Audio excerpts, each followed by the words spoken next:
Mrs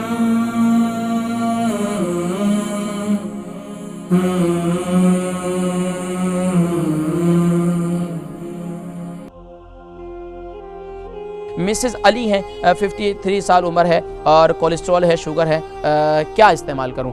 السلام علیکم۔ وعلیکم السلام ورحمۃ اللہ وبرکاتہ۔ جی ماشاءاللہ، میری کون بہن اور کہاں سے؟ میں لندن سے بات کر رہی ہوں۔ جی میری بہن کا نام؟ میرا نام مسز علی ہے۔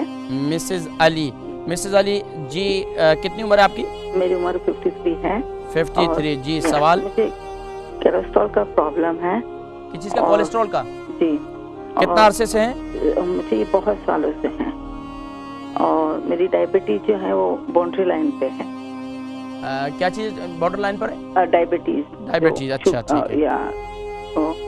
تو اس کے لیے آپ مجھے کیا لینا ہے بتائیے پلیز۔ ضرور، آپ پروگرام دیکھیں، میں ذکر کرتا ہوں انشاءاللہ، ٹھیک ہے؟ بہت شکریہ۔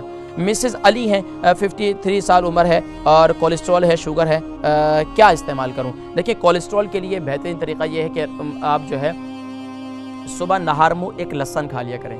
صبح نہار منہ ایک لہسن کھانا، اور لہسن کھانے کا طریقہ بھی یہ ہے، اسے چھوٹا چھوٹا کر لیں اور اس کو شہد کے ساتھ کھا لیں۔ اگر شوگر بھی ہے تو شہد کا استعمال نہ کریں، بلکہ پانی کے ساتھ ایسے ہی کھا لیں، تو انشاءاللہ آپ کے کولیسٹرول کچھ ہی دنوں کے اندر انشاءاللہ کنٹرول ہو جائے گی۔ اور اس کے ساتھ ساتھ جو ہے آپ میتھی دانہ رات کو استعمال کریں، جس طریقے سے میں نے بتلایا، تو انشاءاللہ العزیز کولیسٹرول اور ارتھرائٹس کے لیے، اگر جوڑوں میں بھی درد ہے تو رات کو جوڑوں کے جتنے مریض جن کے جوڑوں میں درد ہوتا ہے، گھٹنوں میں درد ہوتا ہے، ہاتھوں میں درد ہوتا ہے، تو رات کو جو ہے پھکی ایک لے لیں، یعنی کہ میتھی دانے کو گرائنڈ کر لیں، اور رات کو ایک چمچہ جو ہے ایک ٹی اسپون جو ہے وہ اس کی پھکی لے لیں، اور اوپر سے دودھ پی لیں، تو انشاءاللہ نیم گرم دودھ، اور اس کے اندر اگر دارچینی ڈال دیں، فلو رہتا ہے تو دارچینی ڈال دیں، اور اس کو دودھ کو پی لیں انشاءاللہ العزیز، یعنی دارچینی سنیمن پاؤڈر جو ہے اس کو اس کے اندر ملا دیں اور اس کو ابال لیں، تو انشاءاللہ پھر یہ استعمال کریں، مسز علی انشاءاللہ شفا ہوگی۔